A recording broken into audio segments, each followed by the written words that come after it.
Hello my lovely viewers, Assalamu alaikum.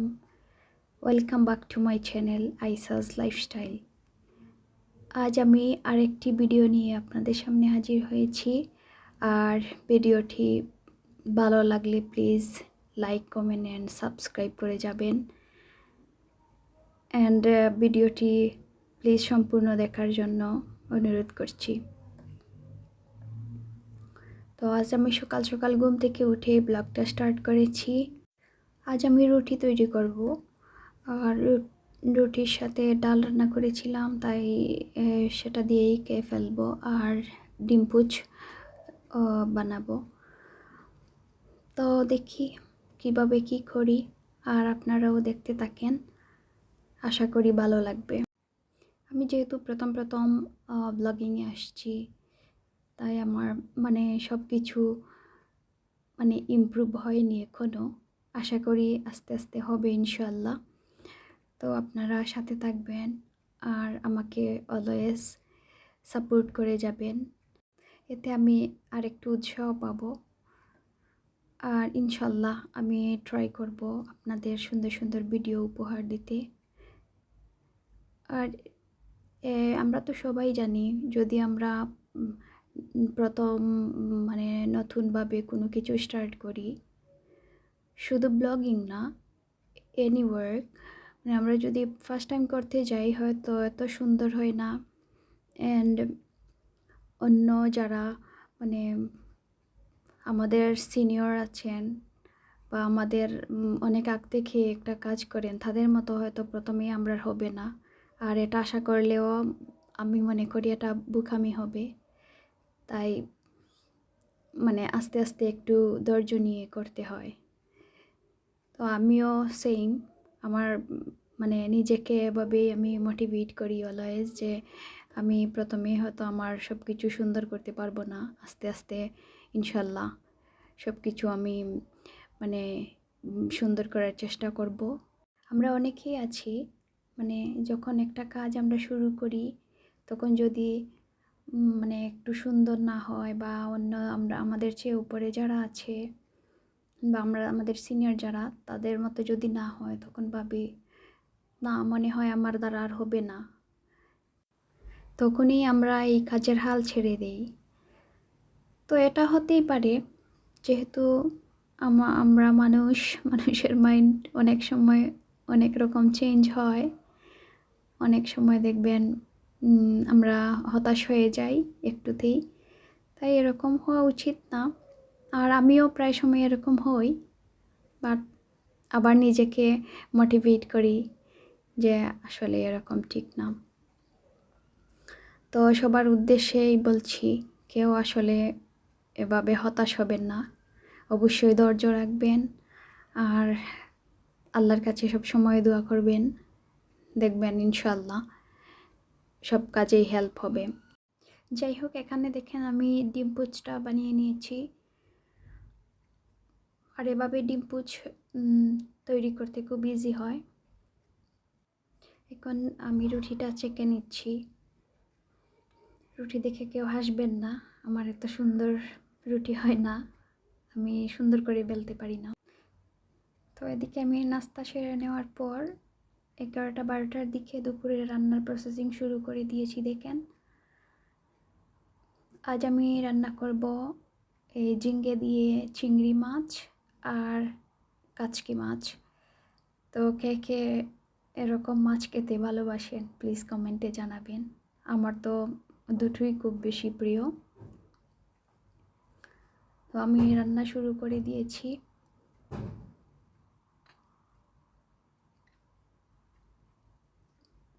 সব কিছু জোগাড় করে তারপর রান্না করা একটু লেটই হয়। রান্না করতে যতটুকু সময় লাগে তার চেয়ে দ্বিগুণ সময় লাগে সব কিছু জোগাড় করা। তারপরে তো করতে হবে, তাই না? আমাদের ফ্যামিলি আছে যেহেতু, আর খেতে তো হবেই। সবার তো এটাই এভরিডে কাজ, সবার জন্য রান্না করতেই হবে। আর আলহামদুলিল্লাহ, যদি আমার হাজব্যান্ড বাসায় থাকেন, তখন উনিও আমাকে প্রচুর হেল্প করেন। মাঝে মাঝে উনিও রান্না করে খাওয়ান। তো এদিক থেকে অনেক বেশি হ্যাপি আমি যে আমার হাজব্যান্ড আসলেই খুব ভালো মানুষ, আলহামদুলিল্লাহ। আর হাজব্যান্ড যদি এরকম হেল্পফুল থাকেন, আসলে একজন ওয়াইফের জন্য খুব বেশি মানে ভালো দিক আমি মনে করব।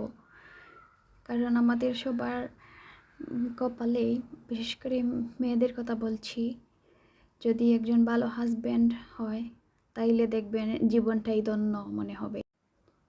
আমাদের সমাজে অনেক পুরুষই আছে দেখবেন যে ওরা মানে বউদের হেল্প করতে চায় না, আবার ভাবে সমাজ কি বলবে, সমাজ বলবে যে ও বউ পাগল, বউয়ের কাজে সবসময় হেল্প করে বা বউয়ের কাজ সে করে, এটা ভেবে হয়তো বউদের হেল্প করতে চায় না। আসলে এটা ভুল ধারণা। আমাদের নবী হজরত মুহাম্মদ সাল্লাল্লাহু আলাইহি সাল্লাম উনিও ওনার ওয়াইফদের হেল্প করতেন। তো এটা আবার ভুল ধারণা আমাদের সমাজে যে মা চাচিরা আছেন বিশেষ করে, তো তারা একটু ভুল বুঝেন বা ভুলভাবে এসব বলে থাকেন। আর অনেক পুরুষরা আছে দেখবেন মন থেকে ওরা একটু ডিমান্ড নিয়ে চলে যে আমি পুরুষ, আমি কেন মহিলাদের কাজ করব। আমি সবাইদেরও বলবো যে আসলে এটা ঠিক না। যদি আপনি ফ্রি থাকেন, একজন ওয়াইফ আপনার জন্য সারাদিন কাটতে পারে, আপনার ফ্যামিলির জন্য কাটতে পারে, আর আপনি একটু হেল্প করতে পারবেন না, সুখে দুঃখে তো অবশ্যই দেখতে হবে। যাই হোক, অনেক কথাই বলে ফেললাম, ভুল হলে আমার দৃষ্টিতে দেখবেন। আর এখানে দেখেন আমি আমার যে কাসকি মাছ সেটা ভালো করে ধুয়ে তারপর দিয়ে দিয়েছি। আমি খুব বেশি খুশি, আজকে আমার ফেভারিট মাছটা রান্না করছি। আর আমার বড় মেয়েটা তার ড্যাডির সাথে বাইরে গেছে শপিংয়ে, ওরাও আসছে, তো তারাও খাবে, তাই আমি একটু তাড়াতাড়ি করে রান্না করছি।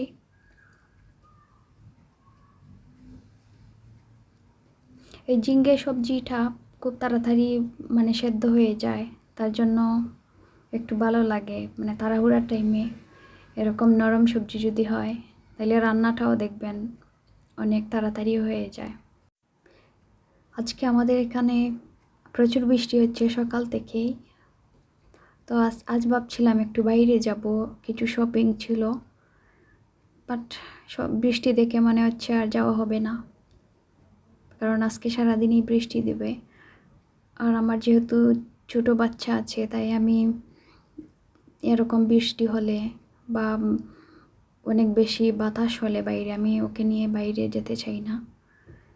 কারণ ভেতর থেকে একটা ভয় থাকে যে ওর যদি কোনো ঠান্ডা লেগে যায় বা কোনো কিছু হয়, তার জন্য। তো আজ আর যাওয়া হবে না।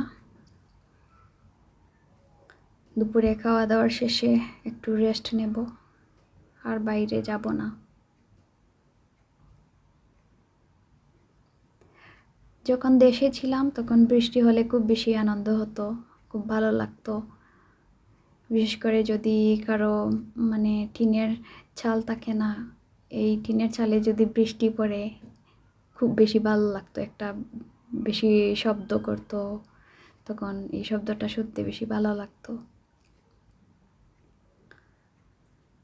বাট এদেশে যাওয়ার পর যে বৃষ্টি হয়, ওটা তো আমাদের বাংলাদেশের মতো অত প্রচুর বৃষ্টি হয় না, যেরকমই হয় মানে আমাদের দেশের চেয়ে কমই হয়।